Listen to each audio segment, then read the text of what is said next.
City of Springdale for July 2nd, 2025. If we could all rise for the Pledge of Allegiance, and please remain standing for the invocation.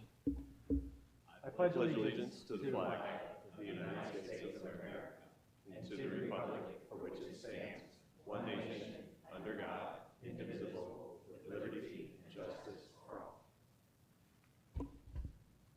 As we gather today, in the week we celebrate the birth of our nation, a nation founded on the ideals of liberty, equality, and the pursuit of happiness, we acknowledge the vision and courage of those who dreamed and fought for a nation where all of this and all of us could live with dignity and freedom.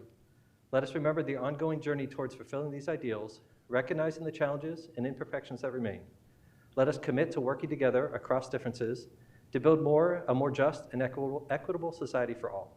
Now, let us incline our ears towards reason, apply our hearts to understanding, and seek knowledge we can use to find common ground for the betterment of all of our neighbors. Thank you. Ms. Sprout, if you take roll. Mr. Gleaves? Present. Mr. Jacobs? Present. Ms. McFarland? Present. Mrs. Saldo-Meiskop? Present. Mr. Vanover? Present. Mrs. Webster? Present. Mr. Anderson? Present. Council, in your packet to receive the minutes for the June 18, 2025 meeting. What is your pleasure? Move to adopt. Second. Changes or corrections? Seeing none, all those in favor of approving the minutes as published signify by saying aye. Aye. Opposed? Abstentions? The minutes are approved with 7 affirmative votes. All right, next on the agenda, we have a proclamation for Cameron Mercer. I believe Mayor Hawkins is taking that.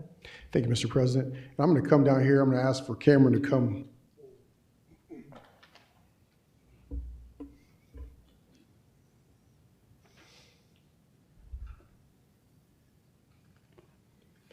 Cameron, come on over here and stand with me while we go through the proclamation.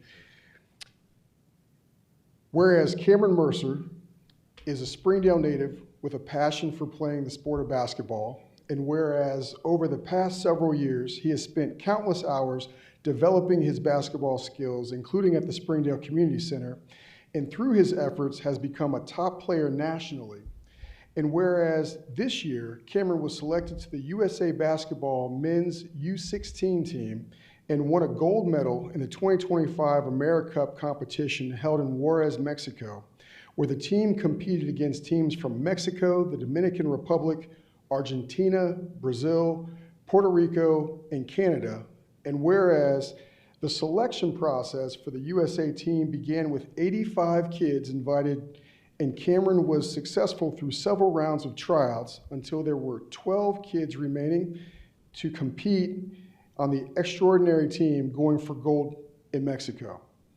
Whereas Cameron is currently ranked 5th nationally, you might dispute that, you might be number 1, but ranked 5th nationally on ESPN's Top 25 for the class of 2028. And whereas Cameron was selected to participate in the NBA Court of Leaders mentorship in New York City, a program designed to mentor kids who may join the NBA. And whereas Cameron's dedication, initiative, perseverance, and determination is inspiring to our community and serves as a role model to our youth, and where it is my great honor to issue this proclamation. Now therefore, I, Lawrence C. Hawkins III, Mayor of the City of Springdale, do hereby proclaim July 2nd, 2025, Cameron Mercer Day in the City of Springdale. Congratulations.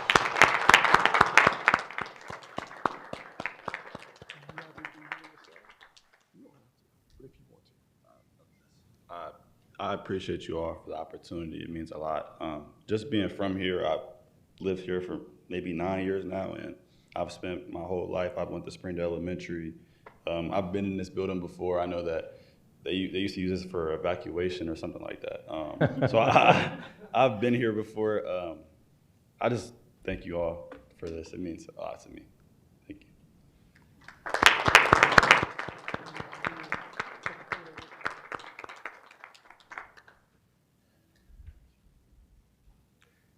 Go with your eyes.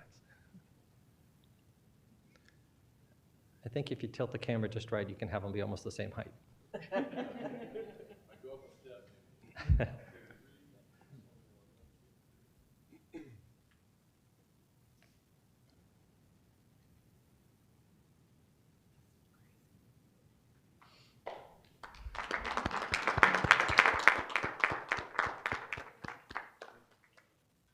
Really impressive, Mr. Mercer.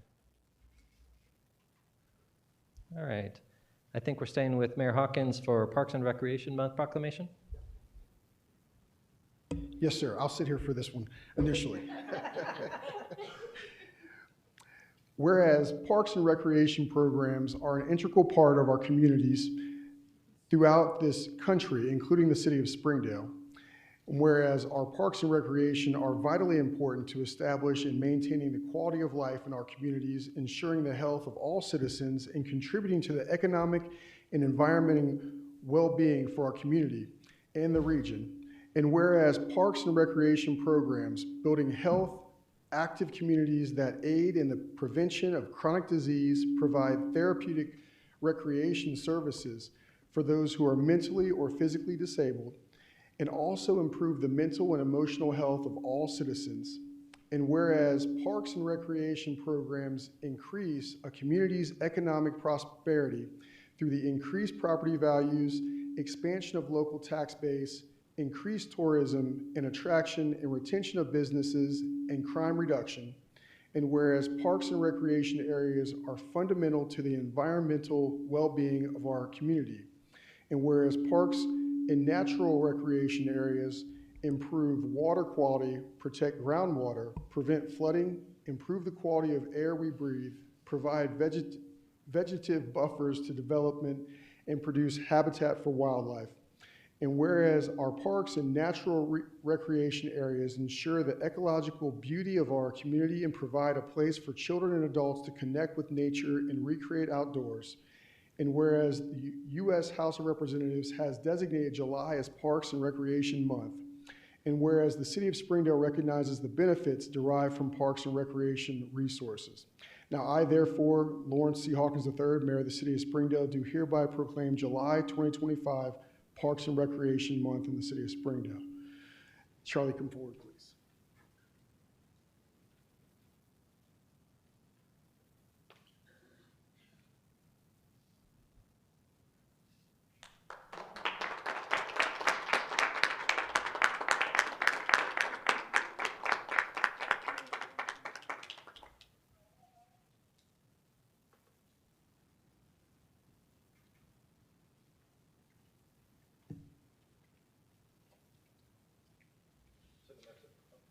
And to the Mercer family and friends, you're welcome to stay for the entire meeting, but we don't take offense if you want to head out and celebrate your accomplishment.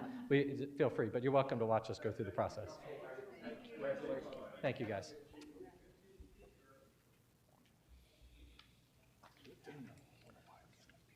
We should see if we could borrow that medal sometime and display it at the rec center.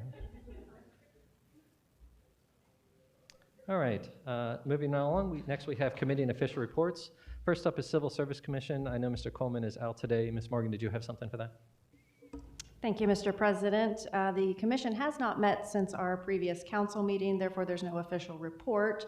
However, I will share that the regularly scheduled Civil Service Commission meeting that was to be held tomorrow has been canceled. All right. Next up, Rules and Law, Mr. Jacobs. Thank you, Mr. President. No report. Finance Committee, Mr. Vanover. Thank you, Mr. President. No report. Planning Commission, Ms. Sullivan Wisecup.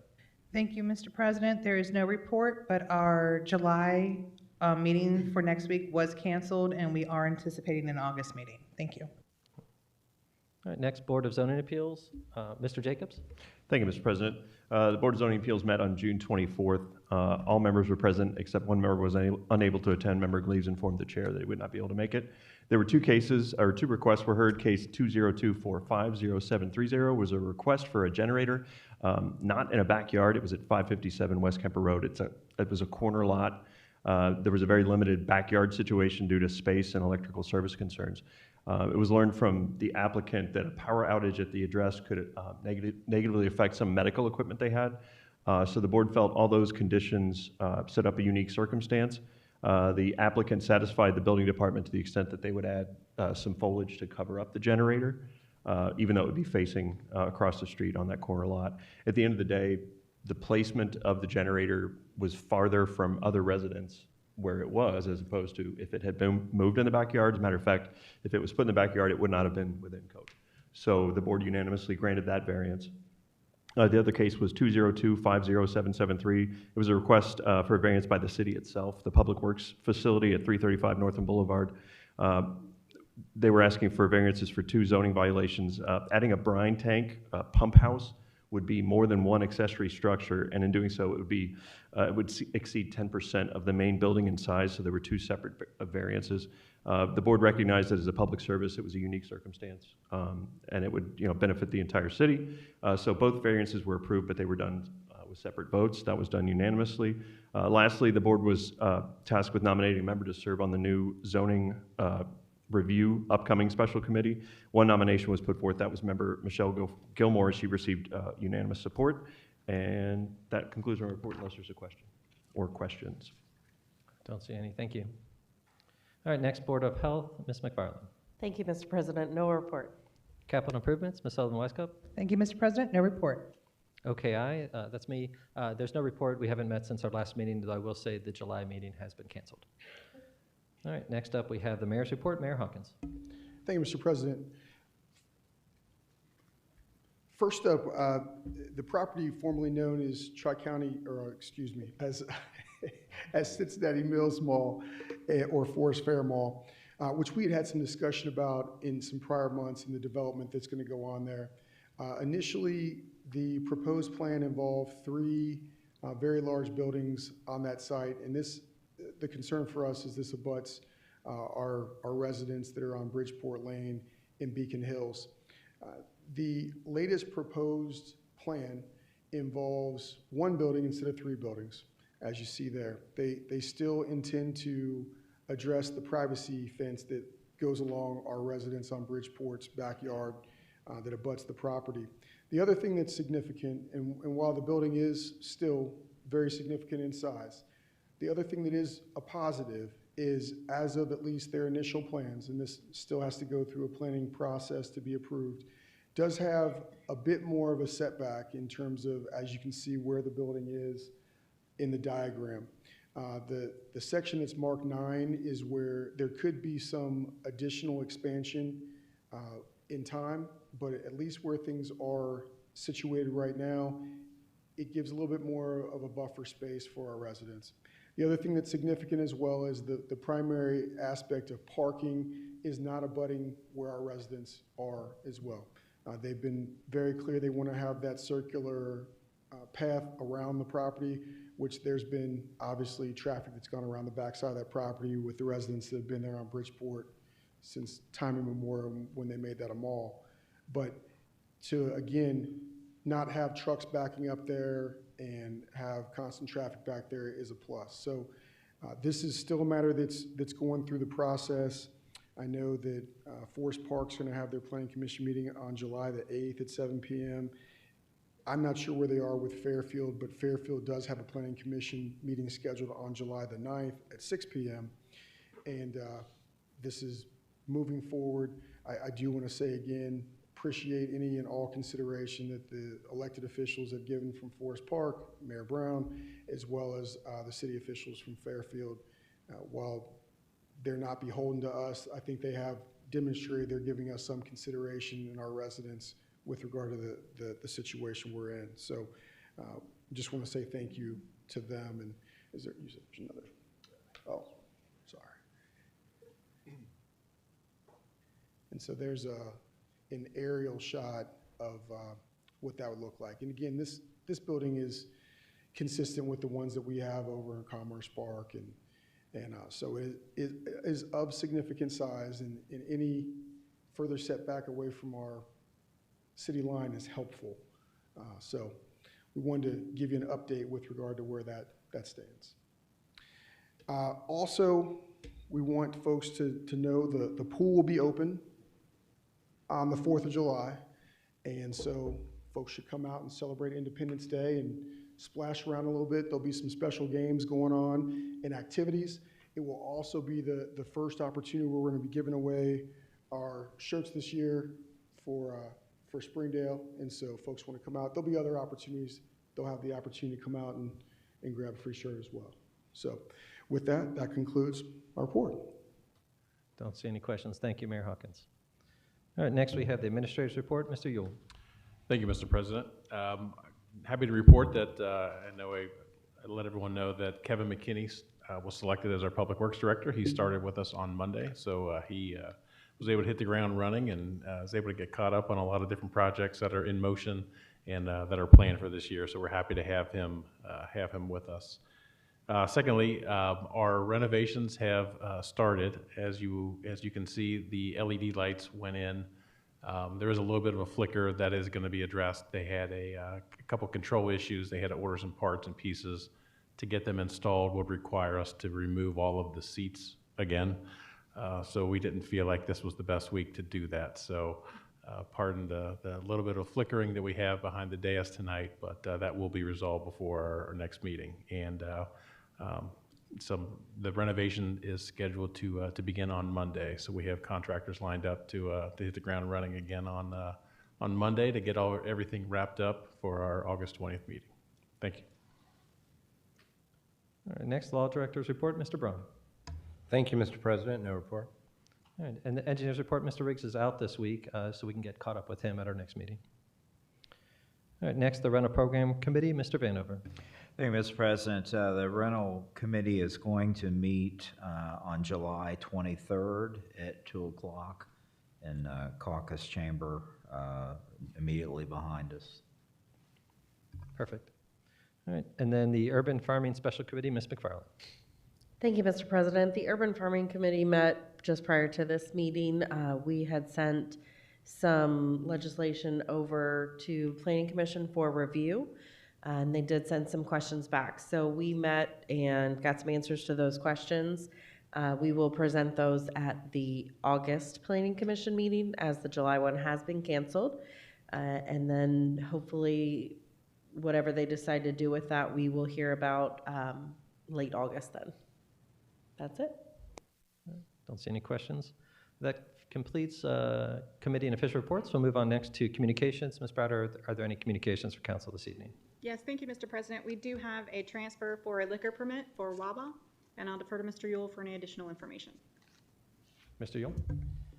Thank you, Mr. President. This is just a standard form that they will need us to approve their use, or I'm sorry, their application to allow them to sell beer and liquor, I believe. And this is a Trex transfer? Correct, transfer coming in. All right. Don't see any questions. If anyone has concerns or questions about it, this is your chance to speak up. We don't take votes on these, but if you have an objection, this is when you'd raise it. All right, the only objection I have is I need them to open faster. I get a lot of questions about Wawa. They're making progress and we appreciate it, but keep it moving. All right. Next, we'll move on to communications with the audience. If there's anyone in the audience who would like to address council for any reason, this is your opportunity. Simply come to the podium, state your name and address, and you have up to 5 minutes to speak to council on any matter that concerns you. At this point, the floor is open for communications from the audience. Second call. Third and final call. And I'm closing communications from the audience. Next, we'll move on to ordinances and resolutions. First up is ordinance number 28, 2025. This is a second reading. Mr. Jacobs, when you're ready. Thank you, Mr. President. Ordinance number 28, 2025, an ordinance declaring certain city property as surplus property and authorizing the sale, disposal, or transfer of said surplus property. Whereas council has determined that certain property of the city is no longer needed for the city for municipal purposes or useful as such, absolutely or temporarily. Now therefore be it ordained by the Council of the City of Springdale, Ohio, members elected thereto concurring, Section 1, consistent with Article 8, Section C3 of the Charter of the City, and is permitted by Ohio Revised Code Section 721.15, the 2006 Ford F-350 ambulance vehicle identification number 1FDWF36P66EA 56269, owned by the city, is hereby declared to be surplus property no longer needed for municipal purposes or useful as such, absolutely or temporarily, and that such property may be sold by internet auction or otherwise transferred, disposed of, or traded in by the city, and may have value credited against the purchase price of other personal property to be used by the city. Section 2, that the city administrator is hereby authorized to dispose of said property in the manner specified herein. Section 3, council hereby finds and determines that all formal actions relative to the passage of this legislation were taken in an open meeting of this council, and that all deliberations of this council, and of its committees, if any, which resulted in formal action, were taken in meetings open to the public in full compliance with applicable legal requirements, including Section 121.22 of the Ohio Revised Code. Section 4, that this ordinance shall take effect at the earliest date allowed by law. Council, you've heard the reading of ordinance number 28, 2025. It is a second reading. It can be acted on tonight. What is your pleasure? Move to adopt. Second. Moved and seconded. Questions or discussion? Seeing none, Ms. Brown, if you poll council. Mr. Vanover? Aye. Mrs. Seldom Iscott? Aye. Mr. Gleaves? Aye. Ms. McFarland? Aye. Mr. Jacobs? Aye. Mrs. Webster? Aye. Mr. Anderson? Aye. Ordinance number 28, 2025 passes with 7 affirmative votes. All right, next we'll move on to ordinance number 29, 2025. This is the first reading. Mr. Jacobs. Ordinance number 29, 2025, an ordinance amending section 7303 of the Springdale Code of Ordinances regulating parking. Whereas the Council of the City of Springdale, Ohio Council has previously adopted certain regulations that govern parking within the City of Springdale. And whereas the Council seeks to revise section 73.03 to address parking on non-permeable surfaces and overnight parking in municipal parking lots. Now therefore be it ordained by the Council of the City of Springdale, Ohio, members elected thereto concurring, section 1. Section 73.03 of the Springdale Code of Ordinances shall be amended in relevant parts as indicated in the attached Exhibit A, which is incorporated herein by reference.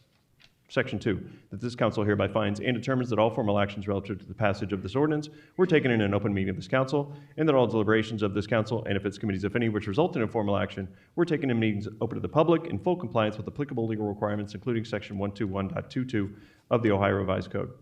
Section 3, that this ordinance shall be effective from and after the earliest period allowed by law. Council, this was the first reading of ordinance number 29, 2025. Are there any questions or discussion this evening? Mr. Vanover. Thank you, Mr. President. Thank you, Mr. President. This is long overdue. A lot of this was discussed in phase 1 of the rental committee. And I know with the implication or this passage down the road potential, I know Mr. Yule will be thankful because of the early morning text that he gets from me.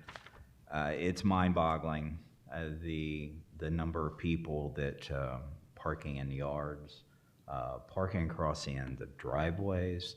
The message seems to have gotten out in the no parking zone, so we're happy to see and hear that. But this just gives us another arrow in our quiver to keep the quality of life up, and I completely support it and welcome it. Mr. Gleaves. Thank you, Mr. President. In regards to this ordinance along Glen Springs Drive, I've heard from numerous residents on that street about parking along the condos on the street. There's a grassy area there, and there's a term here called a berm, and I was wanting some clarification to know if that has anything to do with relieving that situation on Glen Springs and the term berm, landscaped berm. Yeah. Mr. Yule. Thank you, Mr. President. The intent of this modification is to prevent people from parking in their yards. So the definition of berm, we can look into a little bit further, but as far as the people that are parking over the curb and on into the right-of-way, I think in that grassy right-of-way area, that's still prohibited. I understand why they do that for safety and whatnot, but that would not, this section does not apply to them. So that's already prohibited. Thank you. Mm-hmm. Mayor Hawkins. Thank you, Mr. President. And to your point, as was indicated by Mr. Yule, it is covered, and we have been trying to crack down on that some more since that's been going on.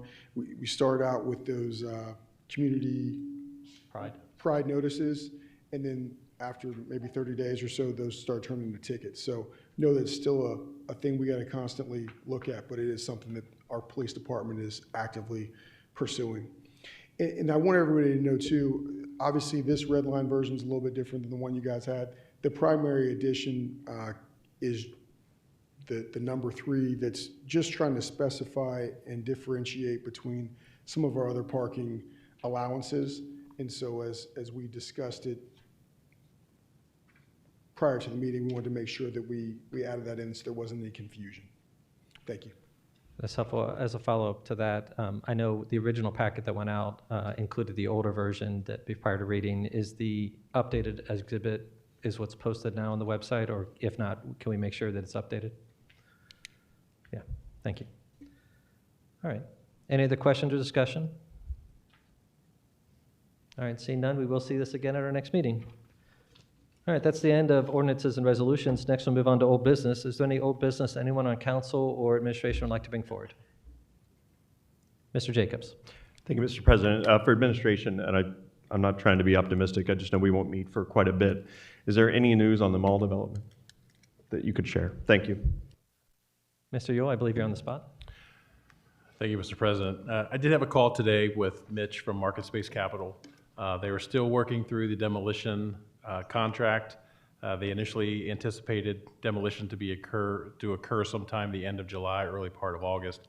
However, they believe they're still about 90 days out. They are talking with a master developer as well to try and bring them on board as a partner on the project to kind of bring a cohesive project together. So this is a new one, a new master developer. They've had some other conversations with some others. This is a local master developer, but he did not disclose who that was at this point in time because it's too early. But they are interested in the property as well. So there's still interest, but we were all hoping, I think, to see some things come down this summer. But I think we're gonna have to wait an extra month or so. All right, thank you for that update. I know a lot of people ask questions about the mall, and there is always activity happening, just people don't see it. From what I understand, there's calls every week, if not every day, about it. Okay. All right. Any other old business? All right, seeing none, move on to new business. Does anyone on council or administration have new business to bring forward? Ms. Webster. Thank you.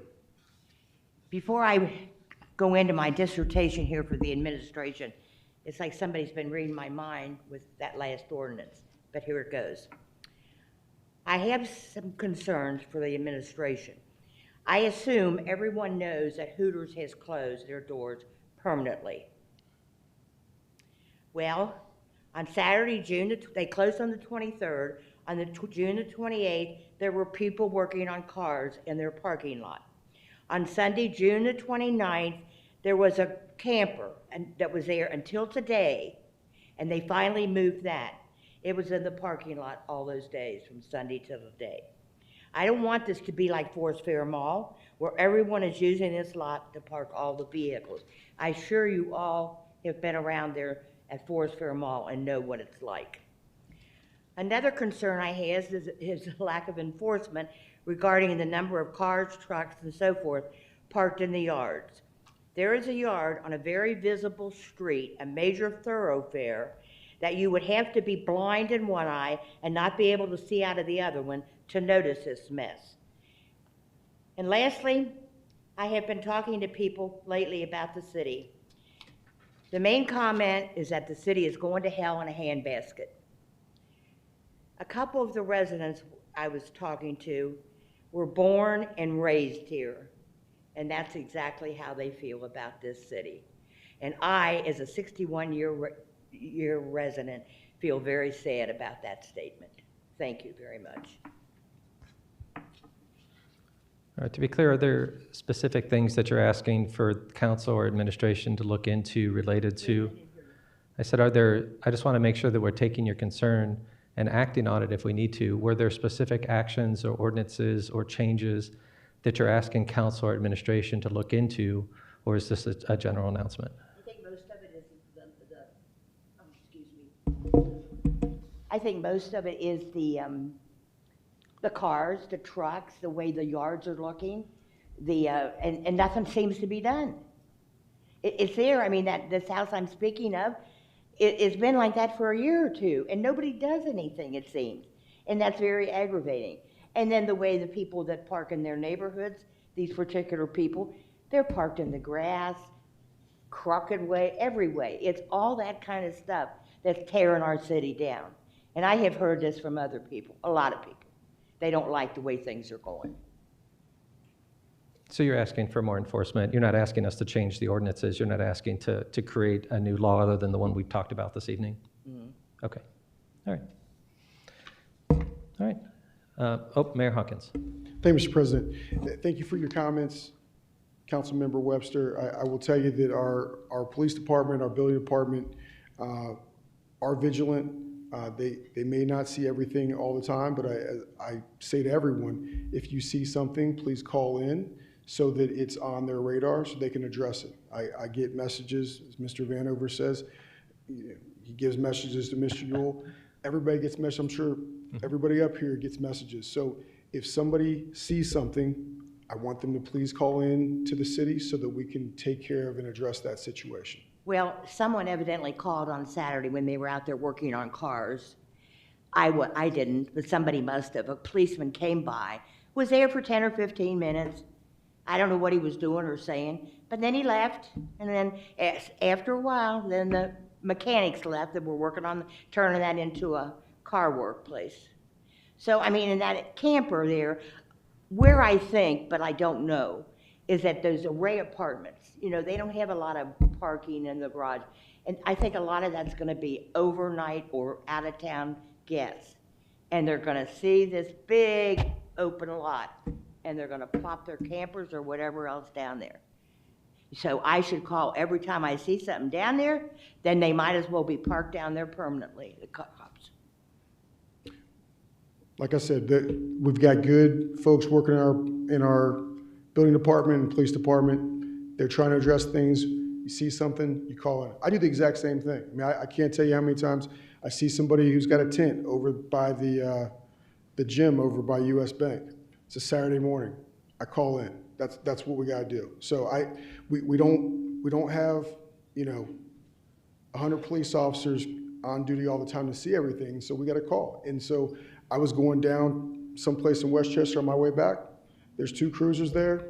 They're addressing the situation. So we just got to call in. Folks are going to do what we can in terms of enforcement. And I promise you there are situations where people see it and they're addressing it in terms of our building department and our police department. But if you see something, you call in, and then we'll go through and take care of it, okay? Well, is there any way, and I don't even know who owns the property of Hooters anymore, but is there any way that we being the city can require they put up gates so people don't, I sit there at night and the people come and go and come and go and come and go, get out of their car, read the note on the door, leave. But it's continual since the 23rd of June. Is there any way that we can have them put up gates? Gates on the entrance to the property, you're saying? Yeah, gates to the entrance and the exit. Now, I don't know, I'm just throwing that out there. Yeah, I mean, it'd be a legislative thing that folks would have to go through and do. I think that the one downside is it would make it look like it's more of a dilapidated, vacant thing. But if, you know, if it's something that went through the zoning code and folks said, hey, we want to go change that, that'd be the purview of folks in the dais. The other thing I'll add, the one thing that we do have as a tool, now that it's a closed business, the nuisance property ordinance that we put together as part of the rental program committee could still help. So the more instances of calls that happen to that property adds to that counter that then would let us take additional steps to enforce to the building owner, right? So that's that nuisance property ordinance that we put together. Depending on the number of calls that they get, those do count against them. So the more infractions that happen at that facility does give us an opportunity to do more. So that's also a tool we have. It's like somebody was reading my mind when I wrote this. I didn't write it. I didn't know all this other stuff. Thank you. Okay. Mr. Yule, did you have something to add to that, or? I did. Just one thing. We can ask the property owners to, since the other restaurant behind it, the old Remington's as well, is vacant, to prevent some of these issues and overnight parking and whatever else. We can ask them. We can't mandate, but we can ask them to put up some type of closure that prevents people from pulling onto the parking lot. Well, that other resident that's on top of Hooters, I don't think they're there anymore either. Correct. Yeah, that's what I'm saying. Since both of those are vacant, to prevent the issues that you described, the overnight parking and people just coming there to congregate or work on a car or whatever else, to alleviate some of those issues. Yeah, it's. Yeah, it's we'll work on that and see what we can. It's only been a week, but it's been an annoying week. Yep. All right. Any other new business? Anyone on council or administration wants to bring forward today? All right. Seeing none, we'll move on to meetings and announcements. Mr. Jacobs. Thank you, Mr. President. The Board of Zoning Appeals will meet on July 22nd. Ms. Sullivan-Weiskamp. Thank you, Mr. President. Planning Commission will meet on August 12th. Mr. Vanover. Thank you, Mr. President. I reiterate the Program Committee will meet July 23rd at 2 o'clock. All right, and as a reminder for council meetings, remember our next meeting in July has been canceled, as well as our first meeting in August. So our next meeting for City Council is August 20th, unless there's some special circumstance that would require a special meeting. All right.